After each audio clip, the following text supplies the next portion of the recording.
गलतियां हम सभी करते हैं और अपनी गलतियों से सीखते भी रहते हैं। किसी ने कहा है एक गलती 2 बार नहीं करनी चाहिए या बार बार नहीं करनी चाहिए, लेकिन क्या हो कि आपकी एक बेवकूफ़ी की वजह से आप कुछ ऐसी गलती कर बैठें जो आपको बहुत भारी पड़ जाए, जिसको आपने कभी इमेजिन भी ना किया हो।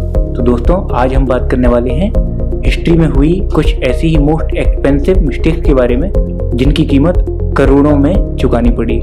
Mistake number 1, typing mistake. दोस्तों, हम लोग फ़ोन में, कंप्यूटर में, चैट में टाइपिंग करते रहते हैं, लेकिन क्या आपको पता है कि टाइपिंग की एक मिस्टेक की वजह से एक ईबे के सेलर को करोड़ों रुपए का नुकसान हुआ था?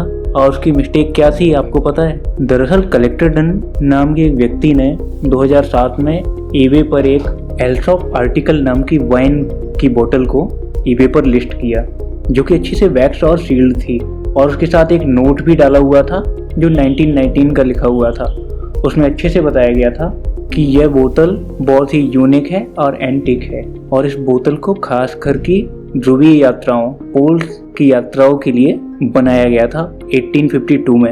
ये 1919 का लेटर इसलिए डाला गया था जिससे कि ये प्रूफ हो जाए कि ये बोतल असली है और यूनिक भी है। इसकी कीमत किसी भी ओल्ड वाइन के शौकीन या वाइन को बनाने वालों के लिए करोड़ों में थी। लेकिन कलेक्टर ने एक बहुत बड़ी गलती कर दी। उसने अपने ईबे के ऐड में एल्सॉप की स्पेलिंग में मिस्टेक कर दी और एक पी कम लिखा, जिससे लोगों को विश्वास नहीं हुआ कि ये वही यूनिक ब्रांड है, और उसके पास केवल 2 बोलियां आई, और आखिर में उसे एक बायर वुड स्कोर को $304 में वो बोतल बेचनी पड़ी।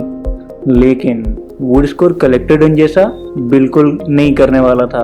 उसने 2 महीने बाद उसी बोतल को दोबारा ईबे पर लिस्ट किया और कोई मिस्टेक नहीं की। उसको उस बोतल की 157 बोलियां आई और उसने उस बोतल को $5,03,000 में बेचा।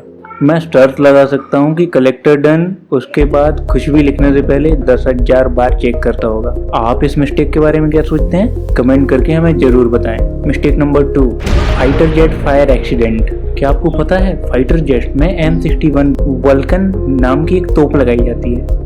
इस तोप की 20 mm की एक बुलेट $27 या इंडियन रुपीज में कहें तो 800 रुपए के आसपास की आती है। बहुत महंगी नहीं है ना? लेकिन इस एक बुलेट की वजह से यूएस को $18 मिलियन का नुकसान हुआ था, वो भी एक छोटी सी मिस्टेक की वजह से। दरअसल बात ये है, 2018 में एक मैकेनिक बेल्जियम के हैंगर बेस में एक फाइटर जेट पर काम कर रहा था, और पास में ही एक F-16 एयरक्राफ्ट खड़ा हुआ था जिसमें फ्यूल भरा जा रहा था।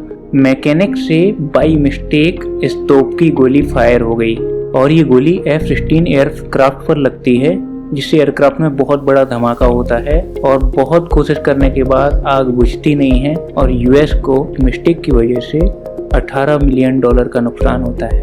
F-16 के बारे में तो आपने सुना ही होगा, कुछ साल पहले सुर्खियों में आया था। हमारे देश के अभिनंदन ने F-16 को मार गिराया था, जो पाकिस्तान के पास है, अमेरिका ने दिए हुए हैं पाकिस्तान को। उसी F-16 की मैं बात कर रहा हूँ। Mistake number 3, the ever given ship. दोस्तों, आपने न्यूज में 2021 में एवर गिवन शिप का नाम तो सुना ही होगा। ये 1312 फुट का सबसे शक्तिशाली जहाज है, जो दुनिया का सबसे लंबा कंटेनर वाला जहाज कहलाता है, और 20,000 से भी ज्यादा कंटेनर एक बार में ट्रांसपोर्ट करता है। 23 मार्च 2021 को एवर गिवन सुएज नहर से गुजर रहा था, जो कि यूरोप से साउथ अफ्रीका जाने का शॉर्टकट रास्ता है। इस रास्ते को उन्होंने इसलिए चुना क्योंकि दूसरे रास्ते से पूरा साउथ अफ्रीका घूमकर जाना पड़ता, जिससे उन्हें 4,350 मील की यात्रा तय करनी पड़ती। इस जहाज के कैप्टन थे कृष्णन कांतवाल। उन्होंने इस नहर की क्षमता को अच्छे से नहीं आंका, और खराब मौसम के चलते वो इस जहाज को कंट्रोल नहीं कर पाए, जो कि इस नहर में फंस गया। इस जहाज को निकालने के लिए 1 दर्जन से भी ज्यादा टग बोट्स को बुलाया गया, जो कि शिप को किनारे लगाने में मदद कर सकें। बहुत सारे औजारों की मदद ली गई रेत को हटाने के लिए।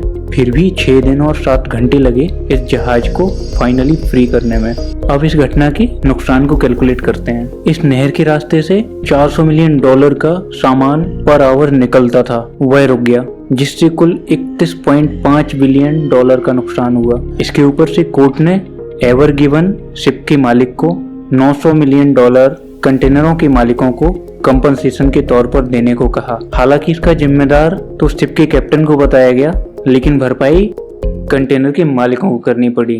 कहते हैं ना, करता कोई और है, भरता कोई और है। दोस्तों, अगर आपको ये वीडियो अच्छा लगा हो तो कमेंट करके हमें ज़रूर बताएं, और अगर आप चाहते हैं कि हम ऐसे ही और वीडियो आपके लिए लेके आएँ तो कमेंट ज़रूर करें, वीडियो को लाइक करें, शेयर करें और चैनल को सब्सक्राइब करें। Thank you.